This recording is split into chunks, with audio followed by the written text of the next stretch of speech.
man dyan may anak. 1, 2, 3, 4, 5. Oy, ka-June 12 pa. Mag-ibig ko sa itong project. Ayun na, uy. Ano man? Wait, wala tayo na. Wala tayo na days para mag-imo. Dagatag project na mo on.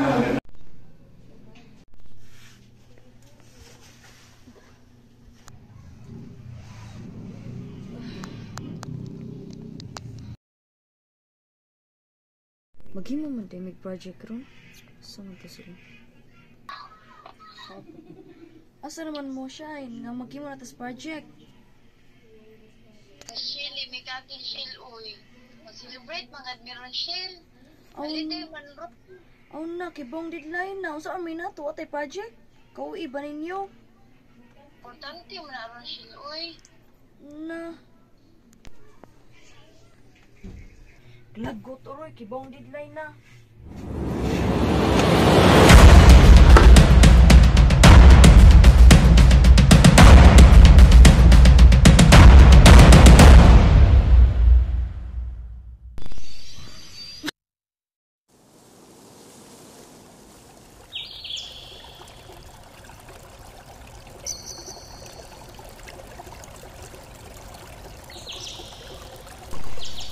Lah, asa po?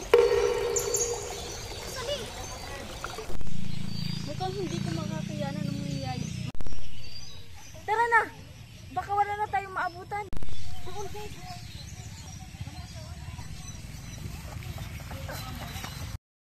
Paghinay po dong! Pamanin po, binibini.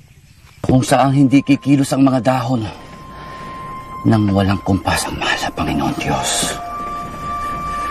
Pero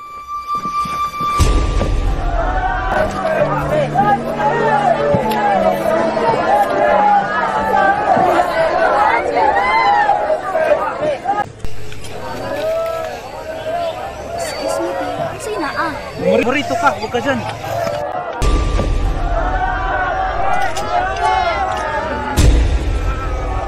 Gumboy, sani?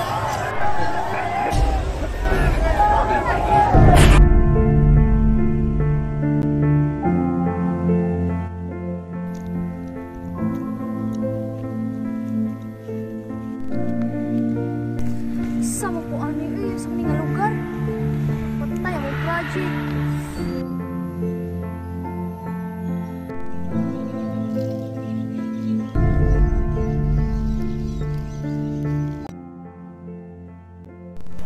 Amiga, tignan mo may isang babaeng nagtulog sa ilalim ng puno ng mangga.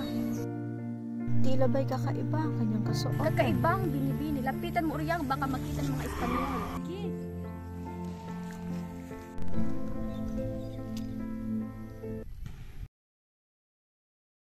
Binibini.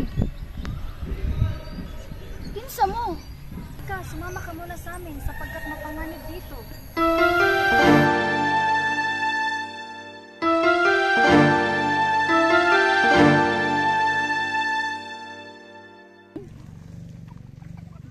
Alam niyo ba?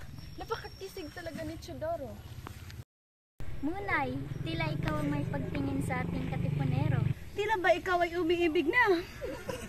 Yan ba ay batid ng iyong kapatid na si Andres?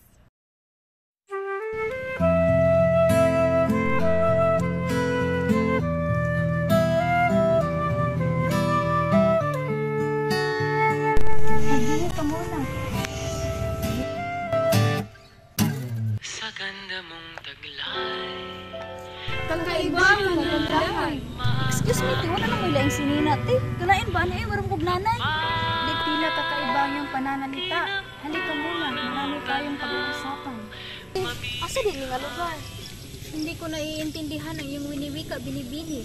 Ngunit naiintindihan mo ako. Wait lang ha. Sige, magtagalog na lang ko kay para imo kong masabtan. Gusto ko lang sanang tanungin kung anong lugar ba ito. Andito ka sa pugad ng mga katipunero. Ako si Gregoria de Jesus. Kilala ako bilang si Oryang. Ikaw, sino ka? Hala, so asawa kang Andres. So, ikaw ay asawa ni Andres? Kilala mo ang aking kabiyak? Aw, malamang kay ba ako kay gidiscuss man na mo sa history. Ano? Halika nga dito, ipapasal kita. Halika kayo, ipasal natin si, ano nga ulit pangalan mo? Michelle. Rachel?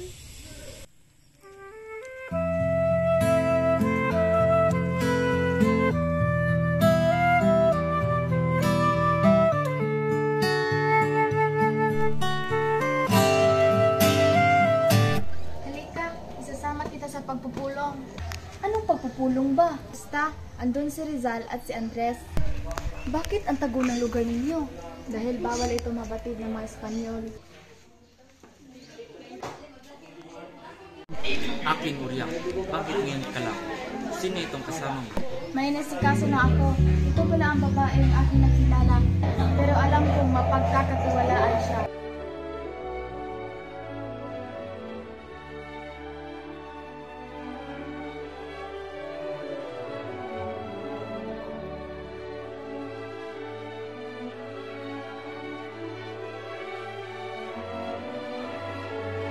Umupo kayong lahat. Matibay ang aking paniniwala na ang laligang ito ang magsisimulan ng pagbabagong nais natin. Layunin ng laligang Pilipina ang mapagkaisa ng bayan. Para po, yung tundo. Matak sa aming isipan ang inyong mga nobela, Dr. Rizal. Ipagpaumanhin niyo po sa parehas niyong nobela ang armadong himagsikan ay hindi nagtatagumpay. Dahil hindi patali mo pistol, patungo ng kalayaan. Ito ang ninakaw ng mga dayuhan sa atin.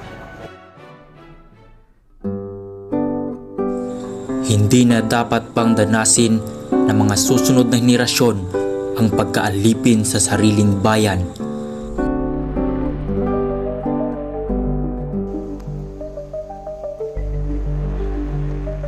Ayusin mo ang iyong pagtatrabaho. Huwag magpalampa-lampa. Umarap ka rito. Ano po yun?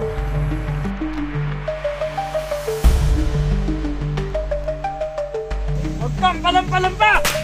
Malaya, makatarungan at independenteng Pilipinas ang nararapat sa kapwa nating mga Pilipino na kung saan may kakayahang pamahalaan ang kanilang sarili at mamuhay ng walang pang-aapi mula sa banyagang kapangyarihan. Opo, kusang loob po akong nanunumpa. Anak ng bayan. Kumburza. Sa iyong panunumpa, ikaw ay ganap ng kasapi ng katipunan.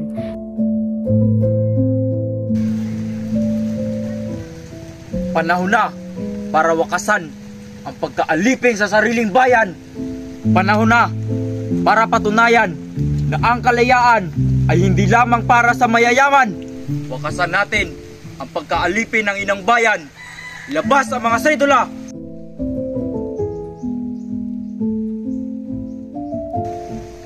Ang pagpunit ng sedulang ito ang magsisilbing hudyat ng pagtiwalag.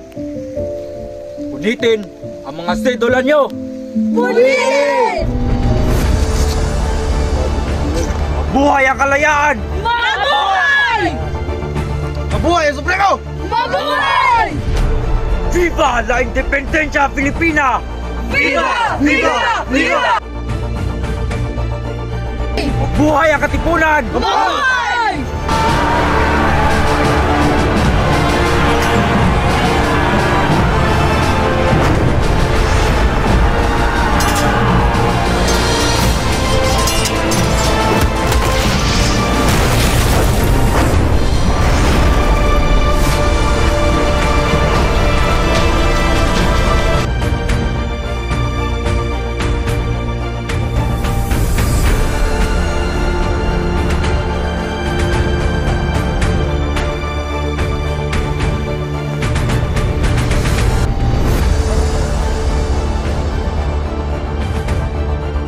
Makbo ka na, Andres!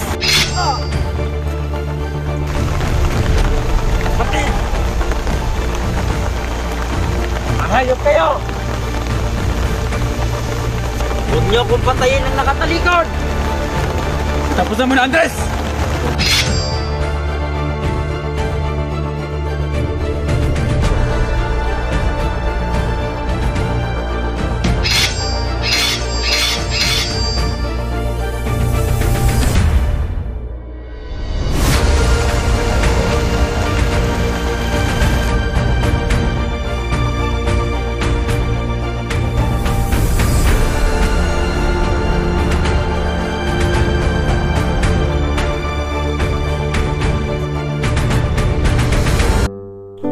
Ang kalayaan ay hindi lamang regalo ng nakaraan, kundi tungkulin ng kasalukuyan. Tuwing araw ng kalayaan, alalahanin natin ang bawat sakripisyo ay utang na hindi mababayaran, kundi maipapasa sa pamamagitan ng pagmamahal at karangalan sa ating bayan.